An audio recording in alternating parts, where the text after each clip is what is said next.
আল্লাহ তাআলা পৃথিবীতে কোনো মানুষকে 100% হ্যাপি হিসেবে তৈরি করে নাই। কারণ আল্লাহ তাআলা মানুষকে সৃষ্টি করেছে তার ইবাদতের জন্য। কোনো মানুষকে যদি 100% হ্যাপিনেস হিসেবে তৈরি করে, তাহলে সে মানুষ তো আল্লাহর ইবাদত করবে না। এটা আল্লাহ তাআলার একটা গেম। আল্লাহ মানুষের প্রতি একটা পরীক্ষা, যে মানুষকে হ্যাপিনেস দিবে, স্যাডনেস দিবে। যখন মানুষ দুঃখে পড়ে তখনই কিন্তু আল্লাহকে মনে রাখে, তখনই আল্লাহর ইবাদত করে। তো তাহলে সেই মানুষকে যদি 100% হ্যাপিনেস দিত, সেই মানুষ কখনোই আল্লাহর ইবাদত করতো না, আল্লাহকে মনে করতো না। এই জন্য প্রতিটা মানুষের আল্লাহ তাআলা যে কোনো একটা না একটা সাইড খারাপ দিয়েছে, যেটার কারণে সেই মানুষটা দুঃখে পড়বে এবং আল্লাহকে স্মরণ করবে।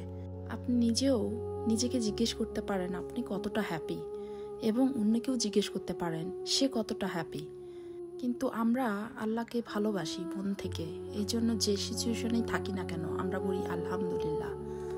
তাই আমরা যখন এটা রিয়েলাইজ করেছি, তাহলে আসুন সবাই মিলে আল্লাহর ইবাদত করি, তার জন্য নামাজ পড়ি, আল্লাহকে স্মরণ করি, আল্লাহকে থ্যাঙ্কসফুল বলি।